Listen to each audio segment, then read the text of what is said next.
Daily advocate Anjali Awasthi serial की update जानने से पहले आप हमारे चैनल को सब्सक्राइब कर लें, लाइक शेयर कमेंट करें और साथ ही हाइप का बटन भी दबा दें। तो चलिए फटाफट से स्टार्टिंग करते हैं। हम देखते हैं राघव सिंह राजपूत की बातों को सोचते हुए अंजलि घर पर आ जाती है। अंजलि बहुत ही उदास होती है। अंजलि राघव सिंह की दी हुई साड़ी को पहन लेती है। तभी उसको किसी का फोन आता है। वो कहती है कि मैं आ रही हूँ। अंजलि अमन सिंह राजपूत की तस्वीर के पास जाती है। वो अपने हाथों से तस्वीर को छूती है। अंजलि रोने लग जाती है और अमन की यादों में खो जाती है। अंजलि घर से बाहर निकल जाती है। हम देखते हैं कि खिड़की में खड़ी कली उसको देख रही होती है। कली युवराज सिंह को फोन करती है। युवराज सिंह कहता है मैंने भी इसके लिए बहुत अच्छा इंतजाम करके रखा हुआ है, इसका बहुत बढ़िया स्वागत होगा। कली फोन काट देती है और कहती है आज लोरी है, आरती जाएगी वहाँ, लेकिन अकेली नहीं, मेरे पति के साथ। पागल हो चुकी कली कहती है जहाँ मुझे होना चाहिए था वहाँ पर मेरे प्यार के साथ आरती है और अब आप शादी करने चली हैं। एडवोकेट अंजलि अवस्थी राजपूत खानदान की बहू बनने जा रही हैं। देखना आपकी इच्छा कभी पूरी नहीं होगी। जानती हैं क्यों? जिससे आप शादी करने वाली हैं उसके पीछे कोई है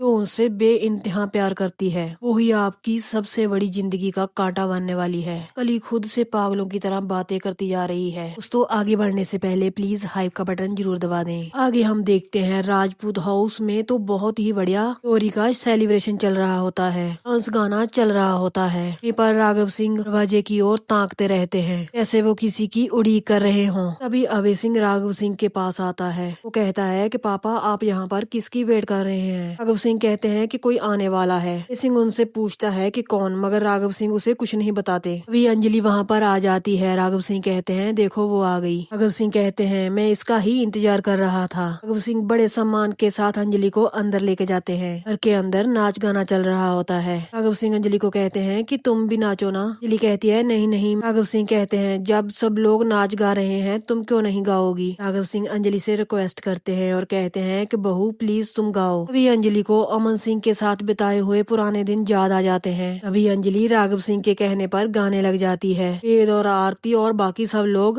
अंजलि को देखने लग जाते हैं। अभी हम देखते हैं घर के अंदर गुंडे भी आ जाते हैं। अंजलि को गोली मारने लगते हैं। अभी अभय सिंह का ध्यान उन पर चला जाता है। अभी अभय सिंह अंजलि की ओर भागता है। चलते प्रोग्राम के बीच भगदड़ मच जाती है। अभय सिंह और अंजलि नीचे गिर जाते हैं। राधिका उनको बोलती है कि अब तो उठ जाओ लोगों के सामने और अपनी बेटी दामाद के सामने। ऐसा अच्छा लगता है क्या? शर्म हया नाम की कोई चीज है या नहीं? अंजलि और अभय सिंह नीचे गिरे हुए उठ जाते हैं। वैभव कहता है कि इसे ही कहते हैं शिशोरापन। राधिका कहती है इसे बुलाया किसने है जहाँ पर? राघव सिंह कहते हैं कि इसे मैंने बुलाया है। आरती कहती है कि आपने क्यों बुलाया है? वेद आरती को कहता है कि ऐसा मत बोलो, उन्होंने इन्हें जहाँ पर बुलाकर ठीक ही किया है। लेकिन आरती कहती है कि बिल्कुल भी ठीक नहीं किया है। आरती अभय सिंह पर इल्जाम लगाने लग जाती है और कहती है आपने खुद गुंडे जहाँ पर बुलाए थे ना गोली चलवाने के लिए अपनी बेटी से कहती है कि तुम्हारे कहने का क्या मतलब है? आरती कहती है मतलब किसी और ने गुंडों को नहीं देखा, इन्होंने देख लिया और फिर हीरो की तरह आपको आकर बचा भी लिया। फिर फिल्मी हीरो की तरह आप दोनों क्लोज हो गए। आरती अपनी माँ को कहती है कि और कितना गिरोगी और किस हक से तुम इस घर में आई हो? राघव सिंह आरती को कहते हैं कि तुम ऐसे से क्यों बोल रही हो? बहू है वो इस घर की। आरती कहती है आपके कहने का मतलब है जे अमन सिंह राजपूत की बीवी है। अगर जे अमन सिंह राजपूत की बीवी होती तो इतना सज धज कर नहीं आती यहाँ पर। जिली आरती को कहती है मुंह संभाल कर बात करो, मैं इतनी बातें नहीं करनी चाहिए। आरती अपनी ही माँ को कहती है तुम इस घर से बाहर निकल जाओ, चली जाओ जहाँ से। वेद आरती को डांटता है और कहता है कि तुम तमीज से बात करो, वो तुम्हारी माँ है, तुम उससे ऐसे बात नहीं कर सकती।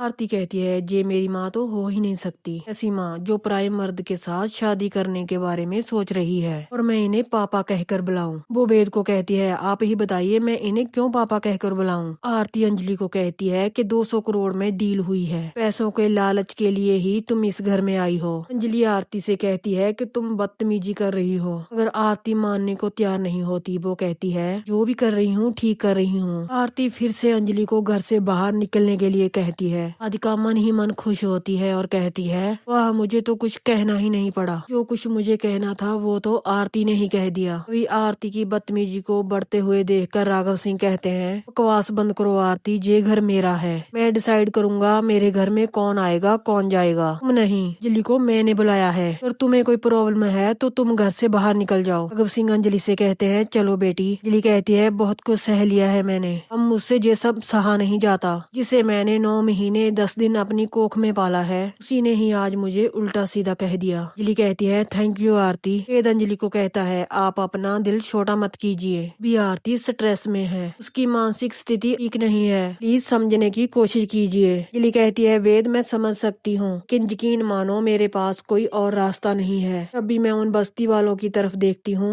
मेरी आंखों में आंसू आ जाते हैं। बेचारे इस दिल्ली की ठंड में कंबल ओढ़कर बाहर रात गुजारते हैं और लड़कियां अपनी इज्जत बचाने के लिए कोने में छुपी रहती हैं। खाने तक की जगह नहीं है और ना ही खाने की, इसीलिए उन बेसहारा लड़कियों के साथ खड़ी है ये एडवोकेट अंजलि अवस्थी। इसलिए ये डील हुई है और इसीलिए मैंने अभय सिंह राजपूत से कहा है कि मैं शादी करने के लिए तैयार हूँ और कुछ भी नहीं है अदरवाइज। अभय सिंह कहता है अदरवाइज क्या अंजलि? अंजलि उनको कहती है कुछ नहीं। आरती कहती है किसी भी बहाने की जरूरत नहीं है, बहाना मत बनाओ। 200 करोड़ की डील हुई है, पैसा तो घर में ही आएगा। आरती कहती है छोड़ो, हाँ तुम बस्ती वालों के बारे में सोचती हो, मैं तो शादी करनी है। लेकिन एक बात सुनिए अभय सिंह राजपूत, शादी तो मैं नहीं होने दूंगी। ये सुनकर राघव सिंह का गुस्सा 7वें आसमान तक पहुंच जाता है। वो कहते हैं कि शादी तो होकर रहेगी, इसे मैंने चुना है अपने बड़े बेटे के लिए। तानिया कहती है पर बड़े पापा गिनी भाभी का क्या होगा? राघव सिंह कहते हैं गिनी मर चुकी है, उसकी जगह रानी माजूमदार ने जन्म लिया है।